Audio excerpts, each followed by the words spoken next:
Hey everybody, it's your online singing coach back again today with a new reaction and analysis. Kicking off the holiday season with my boy STELL.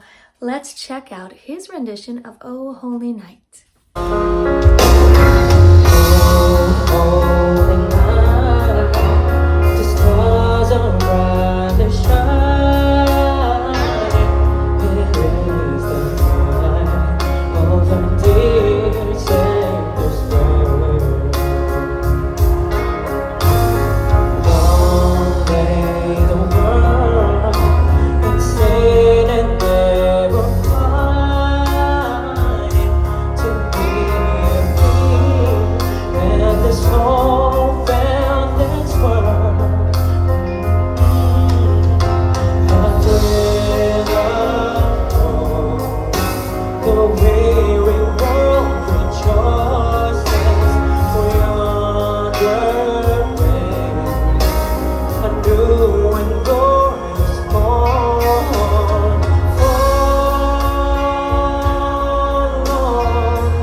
Okay, first whole section of this song. It's always fun to hear the interpretation, where the song is going stylistically every time that it's performed. We kind of have that 50s vibe here with the track, and then we've got little riffs in STELL's vocal performance, a little bit on the R&B side there. I can definitely hear that it took him a minute to get into the song, and I think it was kind of a giveaway when he did this. It was clear that he was having problems. He wanted to be able to hear more of himself, and the track is quite loud and in the house, and then for STELL's monitors, it was clear that he was having difficulties hearing his own voice. So he not only requested for the mic volume to be louder in his monitors, but he also took one of his monitors out to be sure that he could hear his voice. Once he started to get to a place where he was hearing himself a little better, his voice started to soar. Let's look at this beginning part again and watch for those little signs.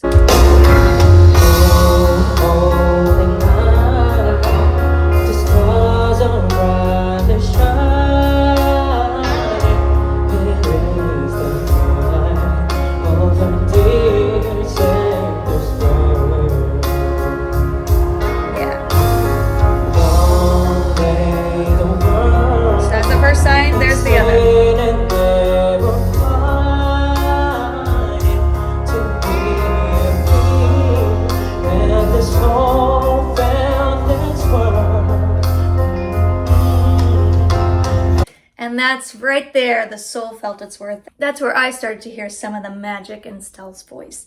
Let's keep going. That's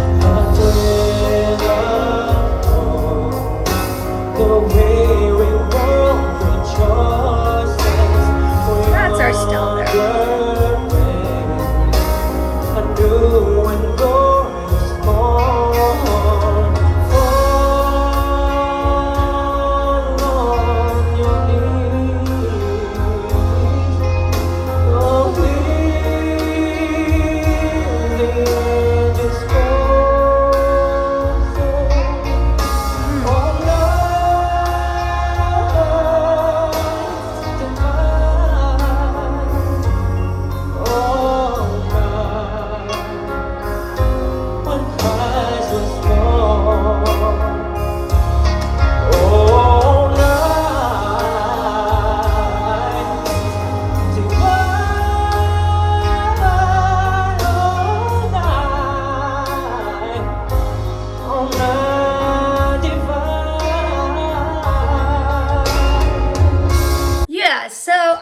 say this track, I'm not loving the track. STELL's voice deserves a better track. Let's put it this way. It's not a Pablo produced track. It would be awesome if Pablo and Josue, for example, produced a track for STELL to sing Oh Holy Night. Because there's little things like this track just kind of like pushes against STELL's voice for me. STELL is delivering some beautiful moments. Like, listen to this, for example. Listen to how he brings his voice down on Hear the Angel Voices. He brings that back. His vibrato's beautiful. This pulling, this stretching, this energetic ebb and flow here is so beautiful, but you can't really appreciate it to the extent that it deserves to be appreciated because of the distraction of the track. But just listen to how beautiful STELL sings this piece here.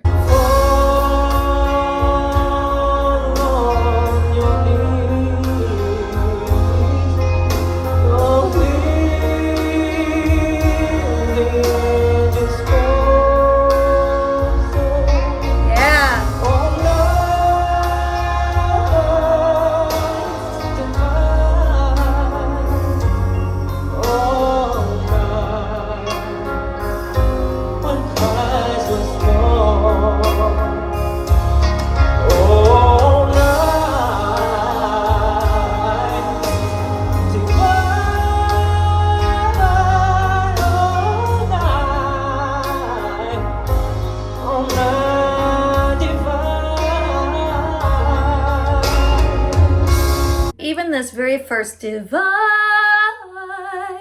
the way he sang it, so beautiful, beautiful. I mean, for me, the fact that he can sing so high, yeah, it's great, but really, for me, it's just his beautiful, beautiful tone and expression. And that moment, even though it wasn't way up in the stratosphere, it was so beautifully sung. Let's see what else STELL has cooking for us.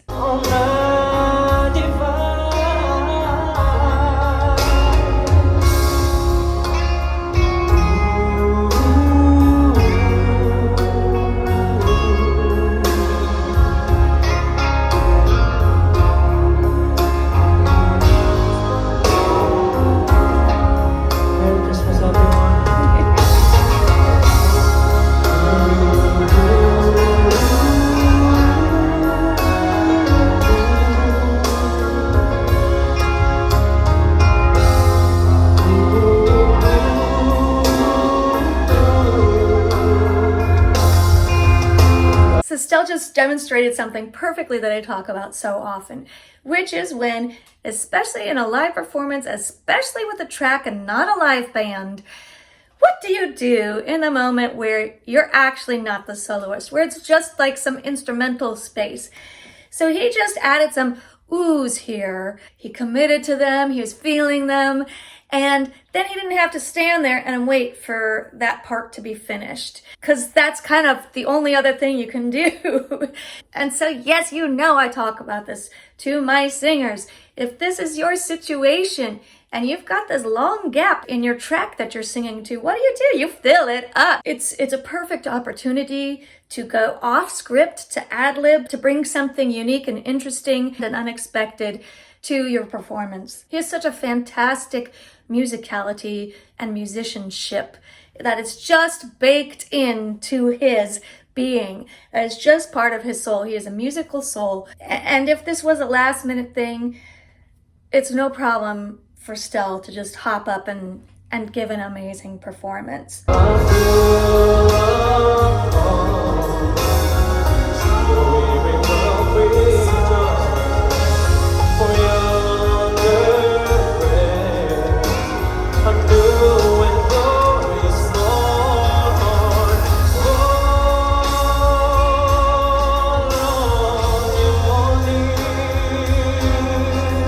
Isn't that beautiful tone?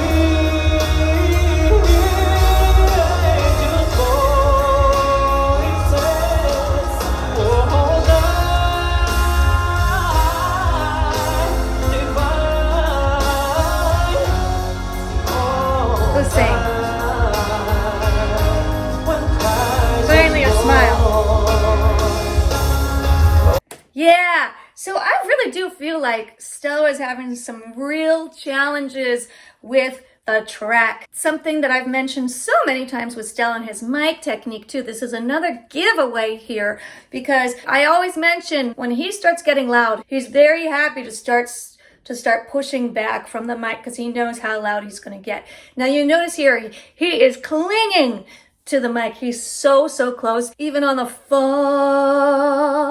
on your knees, even on that louder moment of the song, he's very close. His voice is so beautiful, and his vibrato, his legato phrasing, the intricacy of some of the riffs.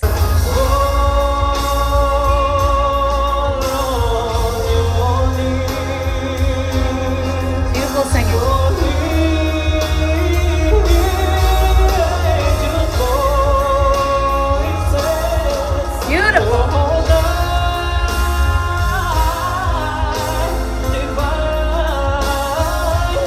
Yes.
This Oh Holy Night, especially the track, but also the way STELL's singing it, it does remind me of So Hyung, kind of a gospel-y riffing.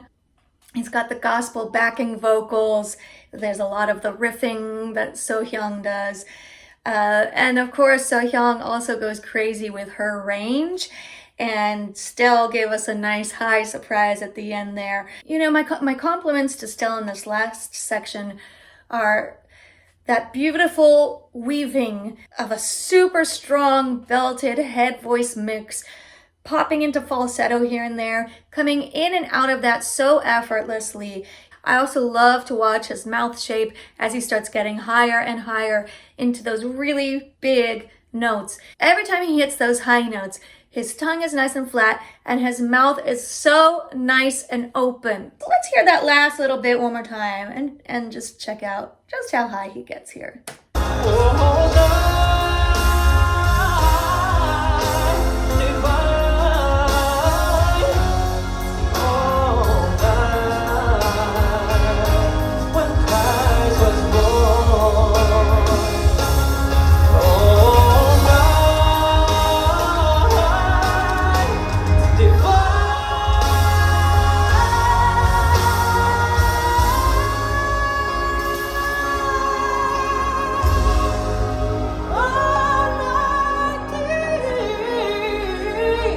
D was flipped. None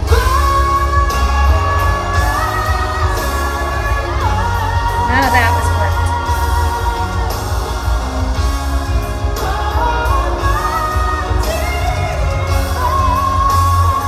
Yeah. Did you see that? The D again, the divine, he flips into falsetto for that very high note, but the very next note he's back into full voice. Divine. Just watch this phrase one more time and watch how his mouth moves for the falsetto to the full belt.